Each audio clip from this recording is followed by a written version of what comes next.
Okay, this is the follow-up video to the first video where we just looked at the basic multiplication law, which I called Law 1, the first law of indices. As you can see here, I've still called it Law 1, multiplication law, because that's what's going to be involved, but we have coefficients. Now, a coefficient is basically a number in front of some letters. So if we take 7x, this is the coefficient, okay? That's the coefficient of x. It's the number in front of x. If we had this, 15y squared, then 15 is the coefficient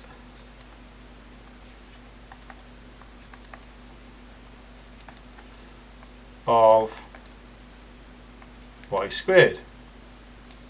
Okay, so that's all we mean, right? So I'm going to look at some examples now where we have a number in front of our letters as well as powers being involved, and what do we do with those when we employ our multiplication law.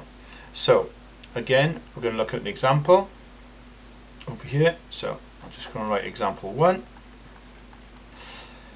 So if we had 2x to the power 4 and we're going to multiply that by 5x to the power 3, what do we do now we have some coefficients in front of our letters with powers? Okay, so 2 is the coefficient of x to the power 4 and 5 is the coefficient of x cubed. What do we do there? Well, basically, what do you normally do with whole numbers when you multiply them? We would normally do 2 times 5, which is 10. Well, that's exactly what you do in this case as well.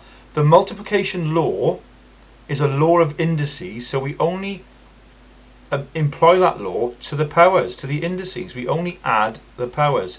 We multiply the coefficients just like we normally would. So what we could do is reorder it so that we put the coefficients first. So we'll put the 2 times the 5 at the front, then we can put another times and the x to the 4 and then the x to the 3, x cubed.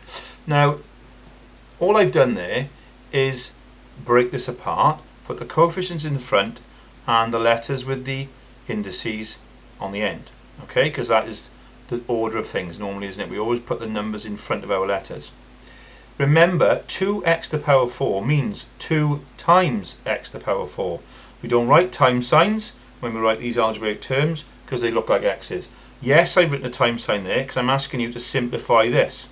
Okay, so because everything is multiplied, you can move it around as much as you like because order does not matter with multiplication. Alright, so what we do next now then, we sort out our 2 times 5, which is of course 10, and then we have x to the power 4 times x cubed, so we're going to write x to the power 4 plus 3, because that's using our laws of indices, our first law of indices, our multiplication law, and then that gives us 10x to the power 7.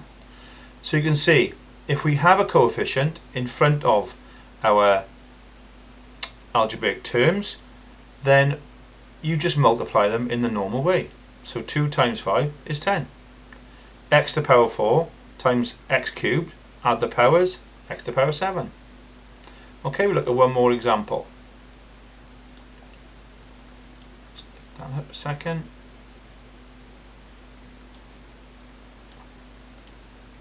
Okay, let's just move this up and we'll look at one more example.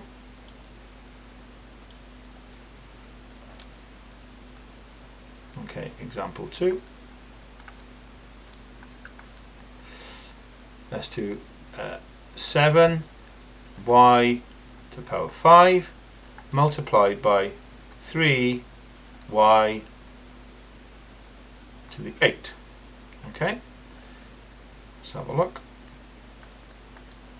Now I'm just going to do this straight off the bat. I'm not going to write it out in full like I did there. That's just show you what's happening and what you can do. Okay, so I'm just going to do the 7 times the 3 first. Okay, which is 21. Okay, that's my 7 times the 3. I'm going to write it under there though to remind you where it comes from. So that's the 7 times the 3. And then I'm going to write y to the 5. Now I'm going to use my multiplication law where I add the powers, added to 8. I can do that because the base is the same. Remember, we can only do it if the base is the same. And that gives me 21y to the power 13. Okay? So I'm going to give you an example where we couldn't do that. Got to remember to pick the pen up all the time before I move this up. So one more example very quickly.